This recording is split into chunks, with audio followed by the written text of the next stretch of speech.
بسم اللہ الرحمن الرحیم. قال الماء المستعمل لا يطهر الأحداث خلافا لمالك والشافعي رحمهم الله تعالى هما يقولان إن الطهور ما يطهر غيره مرة بعد أخرى كالقطوع. وقال زفر وهو أحد قول الشافعي إن كان المستعمل متوضئا فهو طهور وإن كان محدثا فهو طاهر غير طهور لأن العضو طاهر حقيقة وباعتباره يكون الماء طاهرا لكنه نجس حكما وباعتباره يكون الماء نجسا فقلنا بانتفاء الطهورية وبقاء الطهارة عملا بالشبهين. فرماتے ہیں کہ مائع مستعمل ناپاکیوں کو دور نہیں کرتا، پاک نہیں کرتا. امام شافعی اور امام مالک رضی اللہ تعالیٰ عنہما کے خلاف وہ دونوں حضرات فرماتے ہیں کہ ان طہور کی طہور وہ ہے جو غیر کو ایک کے بعد دوسری مرتبہ پاک کرے، جیسے قطوع. امام ظفر رحمہ اللہ فرماتے ہیں، اور یہی امام شافعی کا بھی ایک قول ہے، کہ اگر وضو مستعمل استعمال کرنے والا متوضی ہو تو وہ طہور ہے، اور اگر محدث ہے تو طاہر ہے، غیر مطہر ہے، غیر طہور ہے. اس لیے کہ عضو طاہر ہے حقیقتاً وبی اعتباری، اور اس کے اعتبار سے پانی پاک ہے، لیکن نجس حکماً وبی اعتباری یکون الماء نجساً، اور اس کے اعتبار سے پانی ناپاک ہے. تو ہم نے طہوریت کی نفی اور طہارت کی بقا کا قول کیا، عملا بالشبہین، دونوں شبہوں پر عمل کرتے ہوئے. دیکھیے بحث پانی کی چل رہی ہے، مائع قلیل کا ذکر ہو چکا ہے، مائع کثیر، ان تمام کی جزیات پر نظر ہو چکی ہے آپ لوگوں کی. تو وضو اور غسل اسی کا بیان چل رہا ہے. پھر وضو اور غسل کن پانی سے ہوتے ہیں ان کا بیان کیا. تو آدمی نے وضو کر لیا، وضو کرنے کے بعد یا غسل کیا، وہ غسل کے بعد جو استعمال کیا پانی، اسی کو کہتے ہیں مائع مستعمل. مستعمل استعمال کیا ہوا ماء پانی. تو استعمال کیا ہوا پانی یہاں پر کون سا مراد ہے بھائی؟ تو دیکھیے مائع مستعمل جو ہوتے ہیں وہ تین طرح کے ہوتے ہیں. ان میں ایک یہ کہ بالاجماع وہ مائع مستعمل پاک ہوگا، یعنی تمام علماء کے نزدیک یہ وہ پانی ہوگا جس کے جو ہے کسی پاک چیز کو دھلا گیا ہو. جیسے کپڑا پاک ہی تھا، اس کو دھل لیا، یہ پاک ہو گیا. تو پانی جو رہے گا وہ کیا رہے گا؟ مستعمل تو ہوا مگر وہ پاک ہے. دوسری قسم ہوا ہے کہ بالاتفاق وہ کیا ہے؟ نجس ہے. جیسے کسی نجس چیز کو دھلا گیا، کپڑا جو تھا اس پہ نجاست لگی، نجاست کو دھل لیا گیا، تو یہ بالاتفاق کیا ہے؟ پانی جو ہے مستعمل تو ہے، نجس ہے. اور تیسری قسم ہے، اسی میں علماء کا اختلاف ہے، اور وہی جو ہے تیسری قسم اسی کا بیان ہے کتاب میں، کہ وہ پانی جس میں جو ہے اختلاف ہو، کہ وضو کرنے والے یا غسل کرنے والے نے غسل کیا، جو پانی گرا تو اس پانی کی یہاں سے بات ہے، کیا ہے وہ، اسی کی بات ہے. تو فرماتے ہیں کہ مائع مستعمل احداث کو پاک نہیں کرتا. احداث جو حدث لائق ہوتے ہیں، یعنی آدمی جو ناپاک ہوتا ہے حکماً، جیسے وضو کیا، وضو کرنے والے نے نماز وغیرہ پڑھ لی، ادا کر لی، اس کے بعد پیشاب کیا تو وضو ٹوٹ گیا، ناپاک ہو گیا. مگر کیا وہ حقیقتاً ناپاک ہے کہ اس کے بدن کو ہاتھ لگایا جائے تو آدمی کا ہاتھ ناپاک ہو جائے؟ نہیں، حکماً ہے. تو ایسی ناپاکی کو حد سے تعبیر کرتے ہیں.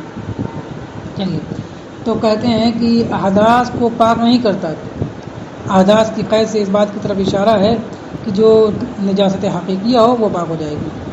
جیسے پیشاب لگ گئی، کوئی اور چیز لگ گئی کپڑے میں ناپاک، اس کو اگر دھلے گا تو وہ پاک ہو جائے گا. یہاں کس کی بات ہے؟ احداث کو دور نہیں کرتا.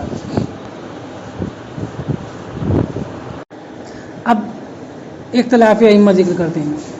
فرماتے ہیں کہ یہ جو ناپاکی کو دور نہیں کرتا مائع مستعمل، وہ حنفیہ کے نزدیک ہے. اس سلسلے میں امام مالک اور امام شافعی یہ حضرات کیا فرماتے ہیں؟ تو کہتے ہیں خلافا لمالک و شافعی، امام مالک اور امام شافعی رضی اللہ تعالیٰ عنہما ان کے برخلاف. کا مطلب یہ ہوا کہ مائع مستعمل ان حضرات کے نزدیک احداث کی طہارت کا بھی فائدہ دیتا ہے. اگر کوئی وضو کر لے اور پانی کو جمع کیا جائے پھر اس سے وضو کیا جائے تو امام مالک اور امام شافعی ان حضرات کے نزدیک اس سے وضو صحیح ہوگا، اس سے غسل صحیح ہوگا. کیا فرماتے ہیں حضرات؟ کہتے ہیں کہ ان الطہور ما یطہر غیرہ مرۃ بعد اخری، کہ طہور وہ ہے جو دوسرے کو پاک کرے ایک کے بعد دوسری مرتبہ۔ کیا مطلب؟ کہتے ہیں دیکھیے ان حضرات کا وجہ استدلال کچھ یوں ہے کہ قرآن مجید میں فرمایا کہ وَأَنزَلْنَا مِنَ السَّمَاءِ مَاءً طَهُورًا، تو ماء طہور فرمایا قرآن مجید میں۔ تو یہ حضرات فرماتے ہیں کہ طہور یہ مبالغہ کا صیغہ ہے، جیسے قطوع یہ بھی مبالغہ ہے۔ اس کا معنی یہ ہے کہ ایک کے بعد دوبارہ کاٹنا، ایک کے بعد دوبارہ کاٹنا، پھر کاٹنا، کئی مرتبہ کاٹنا، اس کو کہیں گے قطوع۔ تو ایسے ہی طہور اسی کے وزن پہ ہے، تو اس کا مطلب یہ ہوگا کہ ایک کے بعد دوبارہ پاک کرنا، ایک مرتبہ پاک کرنے کے بعد پھر دوبارہ پاک کرنا۔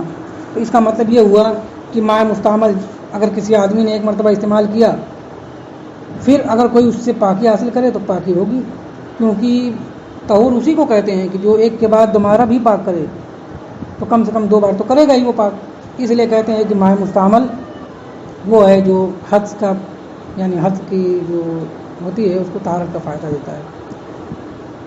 یہ ان حضرات کا وجہ استدلال ہے۔ اب امام مالک، امام شافعی کا جو یہ استدلال ہے کہ طہور مبالغہ ہے، جسے قطوع اس کا معنی ہوتا ہے کہ بار بار کاٹنا، اسے بار بار پاک کرنا، تو اس کا بھی جواب دیا ہے۔ دیکھیے کہ یہ جو طہور ہے یہ تو ثلاثی مجرد سے ہے، پھر کیسے اس کا معنی جو ہے مزید کا کیا جائے، اور وہ بھی متعدی، کہ تکرار ہو اور مفعول کی کثرت مراد ہو، یہ تو مجرد ہے۔ جیسے کہتے ہیں کہ فلاں صبور، کہ فلاں آدمی بڑا صبر گزار بندہ ہے، تو صبور دیکھیے طہور اور قطوع کے وزن پر ہے، یہ مجرد سے، صبر سے مجرد سے ہے۔ تو اس کا معنی کیا ہے؟ اس کا معنی بس یہی ہے کہ فلاں آدمی کثیر الصبر ہے۔ یہ مطلب نہیں ہے کہ ایک کے بعد دوسری مرتبہ وہ صبر کرتا ہے، دوسری کے بعد تیسری مرتبہ صبر کرتا ہے، یہ مطلب نہیں ہے فلاں صبور۔ اور اس پر بھی ہمارے علماء نے قرآن مجید کی آیتوں سے استدلال بھی کیا ہے، وَسَقَاهُمْ رَبُّهُمْ شَرَابًا طَهُورًا، اس طرح کی اور بھی آیتیں، اور حدیث شریف میں بھی اس طرح وارد ہوا، اور کہ یہ جو ہے مصدر ہے، جیسے ناویوں نے جیسے خلیل ہو گئے، سبوئے ہو گئے، ان حضرات نے کہا کہ یہ مصدر ہے، اور حدیث شریف میں بھی وارد ہوا ہے کہ مفتاح الصلاۃ الطہور ہوا، اور یہ بھی فرمایا کہ وَطَهُورُ إِنَاءِ أَحَدِكُمْ إِذَا بَلَغَ فِيهِ كَلْبٌ، یا اذا بلغ فیہ الکلب ہو، اس کے بعد یہ حدیث فرمائی، تو اس میں بھی طہور کا لفظ ہے۔ چلیے اللہ تعالیٰ عالم۔ فرماتے ہیں تو یہ تو ان حضرات کی دلیل ہو گئی، امام شافعی اور امام مالک کی۔ ہماری دلیل آگے ذکر ہوگی۔ اب امام ظفر کا بھی ایک قول ذکر کرتے ہیں، فرماتے ہیں کہ وقال ظفر وهو احد قول الشافعی، اور امام ظفر رحمۃ اللہ تعالیٰ علیہ نے فرمایا، حنفیہ میں سے امام ظفر امام ابو حنیفہ کے شاگرد ہیں، وہ کیا فرماتے ہیں؟ کہتے ہیں انہوں نے جو فرمایا ہے یہی ایک قول امام شافعی کا بھی ہے۔ اس کا مطلب یہ ہوا کہ امام شافعی کے 2 قول ہیں، احد قول الشافعی ہے، امام شافعی کے 2 قولوں میں سے ایک قول ہے، ٹھیک ہے نا؟ تو اس کا مطلب یہ ہے کہ امام شافعی نے بھی ایک قول یہی کیا ہے جو امام ظفر کا ہے۔ کیا ہے؟ فرماتے ان کان المستعمل متوضیا فهو طہور، اگر استعمال کرنے والا متوضی ہو تو وہ پانی کیا ہوگا؟ طہور ہے، پاک ہے، پاک کرنے والا ہے۔ متوضین کا مطلب یہ ہے کہ وہ وضو سے تھا اور اس آدمی نے وضو کیا، یعنی وضو پر وضو کیا، یہ مطلب ہے متوضی کا۔ یہ مطلب نہیں ہے کہ وضو کرنے کا ارادہ کرنے والا ہو، ٹھیک ہے نا؟ یہ مطلب نہیں ہے، بلکہ متوضین کا مطلب یہ ہے کہ وہ حالت وضو میں ہو، جس کو وضو پر وضو کہتے ہیں، وضو علی الوضو، تو یہ مستحب ہے۔ تو کہتے ہیں کہ وہ تو اس کے اعضاء جو پہلے ہی پاک تھے، تو فہو طہور، وہ کیا ہے؟ طہور، یعنی پاک بھی ہے اور پاک کرنے والا بھی ہے۔ امام شافعی کا بھی ایک قول یہی ہوا کہ اگر وضو کرنے والے نے وضو کیا مگر وہ پہلے ہی سے باوضو تھا تو پانی کیا ہوگا؟ مائع مستعمل۔ کہہ رہے ہیں کہ وہ پاک بھی ہوگا اور پاک کرنے والا بھی ہوگا۔ وَإِنْ كَانَ مُحْدِثًا، اور اگر وہ استعمال کرنے والا حدث کی حالت میں ہو، مُحْدِثًا حالت حدث میں ہو، فَهُوَ طَاهِرٌ غَيْرُ طَهُورٍ، تو یہ پانی پاک تو ہے مگر پاک کرنے والا نہیں ہے۔ سمجھ میں آ گئی بات کہ اس پانی کے ایک آدمی نے وضو کیا، اس کا وضو نہیں تھا، تو مائع مستعمل کیا ہو جائے گا؟ پاک تو رہے گا مگر پاک نہیں کر سکتا وہ، کیا پاک نہیں کر سکتا؟ احداث کو۔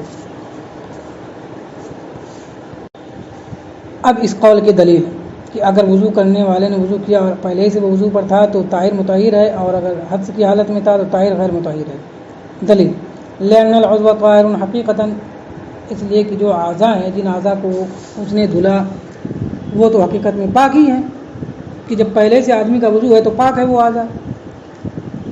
تو کہتے ہیں کہ جو عضو اس کا ہے وہ حقیقت میں پاک ہے، وہ بے اعتبار ہی یکون الماء طاہرا، تو اس اعتبار سے وہ پانی کیا ہوگا؟ طاہر ہوگا۔ لیکن نجس حکمن، لیکن جو اعضاء ہیں وہ حکمن نجس ہیں شرع کی طرف سے، حکمن کیا ہیں؟ وہ نجس ہیں، تو اب اس اعتبار سے کیا ہوگا؟ ناپاک ہوگا، یعنی ماء مستعمل جو ہے وہ ناپاک کہہ رہا ہوں، غیر مطہر ہوگا۔ تو اب اسی کو فرماتے ہوئے اعتبار ہی یکون الماء نجسن، تو اس اعتبار سے پانی کیا ہوگا؟ نجس ہوگا۔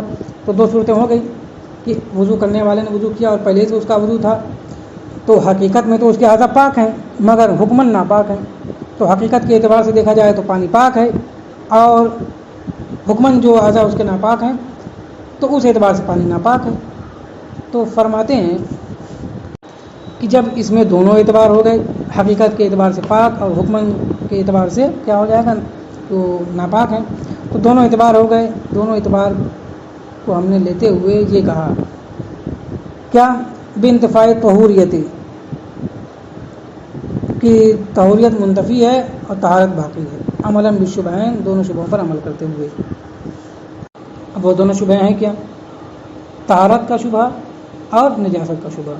تو دونوں اعتبار کو ہم نے لیا اور دونوں پر عمل کیا، اور بیچ کی ایک راہ نکال دی کہ اگر وضو کرنے والا کیا ہو، ایسا ہو اور ایسا ہو تو یہ حکم ہوگا۔